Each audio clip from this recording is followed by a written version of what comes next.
have a performance like that on a stage with the senior team? Is that something you're even able to appropriately process so fast? I think it's been a whirlwind here. Being part of a group like this and at this level has been special. But anytime you play in a game of that magnitude and you're able to win, it's an incredible feeling. So, still trying to take in everything, and it's been a blast so far. Craig in the front row. Sid, what is it about Brad's game that's been such a nice fit for the way you play? Yeah, I think just the way he works on both sides of the puck. I think all three of us, work hard to gain possession, to create turnovers. He does that really well. He's got a great shot. He's got speed. A lot of different things, but I think just the way he competes, every shift, that he's able to generate a lot, sometimes from nothing. Chris? Sidney, what did you see on that first goal? How did that play develop through your eyes? Just kind of a dumped-in puck, and they made a little reverse to the middle. I think he might have overskated it a little bit or just lost it for a split second and picked his head up, and just able to get my stick on it. So had a little bit more time than you typically get, but was happy to see it go in. Pierre? Sidney, those of you who were in the Cup final, you would think that the short summer, you might be worried about your energy levels. It looks like the complete opposite for you. How did you treat your off season with the World Cup in mind, and does it feel like you're just continuing your playoffs right now? Well, it was short, so I think you just try to manage the rest and definitely getting ready for this. We had some good skates back home.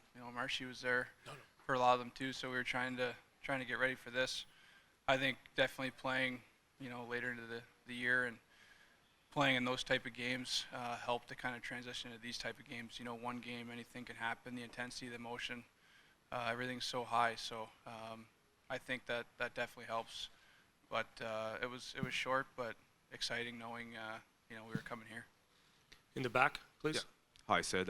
Basically, did you think that Brad's tying goal in the second period, was that like the turning point where you guys were like, all right, we got these guys now? Yeah, I think it was big just because we felt like we were controlling the play and doing a lot of good things, and we were down 2-1. So, to be able to get that one back pretty quickly, go into the third, even, and especially the way we were playing, we believed we were going to score, but anything can happen sometimes. So it was nice to get that. That's a huge goal, and our third period was really good. We went after it and went after those goals. Mike in the far back, please. Yeah, this is for Brad. Brad, what does it say about Sid? I mean, he was just talking about it, but you guys are down 2-1. The momentum's going the other way, and he goes out with a will, and all of a sudden he strips the defenseman of the puck, gets it to you. You come out in the third period, he sets you up again. Yeah, I think that's one thing that makes him such a good player is his determination, and he always comes up big in the big games, and you see plays like that. That's where the leadership comes in, and when you're able to lead at this level, of a group of leaders, and you're able to take control, it just shows, how special of a player he is, and he created that whole goal, and ultimately that did lead to turning the game around. Mike in the front row. For either one of you guys, obviously one game, anything can happen, one period when it's tied going into the third. Corey talked about not much was said in that second intermission. When there's a collection of guys that have been through as much as you guys have been through, does anybody really need to say anything, or does everybody kind of know what their job is at that point? I think everyone in the room has been through situations like this before, and they're comfortable. Whether it's saying something or not saying something, I think everyone's really able to focus and control their own game, control how hard they're going to work, and I think that's one thing you see in our room and our team is how hard guys, how hard they push every shift and how dedicated they are, and they know they knew how big it was going to that third period and having a big period, and sometimes you don't need to say anything, and that's enough to make the guys react. So it just showed, I think, in that third period how guys are able to control situations and come out on top. Arpin?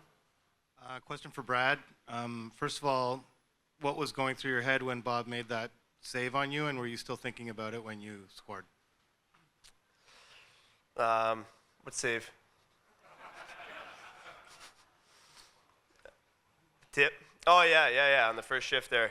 Yeah, it was a great play. I thought that from my angle, I thought I was going to be able to tip that in. And he played phenomenal tonight. Made a lot of really big saves and really kept it in it, especially in the second. And I thought we had a really good opportunity there, but luckily we were able to capitalize shortly after that. No, not really. I think the game happened so quick. You can't really think about things like that when the play's going on. You're just kind of trying to read and react. So, even at the time, you got to tip your hat to him and continue to play. We'll conclude with Ken Campbell, please. Brad, just over here.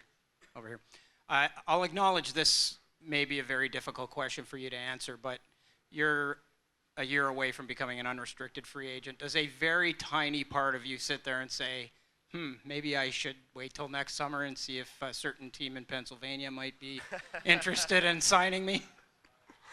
That's a long ways away, but there's a championship games here we got to think about first. But we'll deal with whatever needs to be dealt with down the road. But it's a lot of fun playing with Sid. There's no question about that. And but for now, we'll keep that to here. Last one over here, guys, to Steve Simmons. Sid, the game in 2010 in Vancouver was a blowout. Tonight, the score may not have been, but territory and shots, it was a blowout. Is the day of the Canada-Russia rivalry over? I don't know. I think that I can only answer that for myself, but I think that I get pretty excited to see Canada-Russia, whether, I'm playing in the game or it's World Juniors or, any type of hockey game. So I think history's provided us with some great games, and it's exciting as a Canadian hockey player playing against Russia. But I still get excited about it. I don't think it's over. If you look at their team, they have some pretty special players, a lot of talent, a lot of skill, exciting guys to watch, and it's great hockey.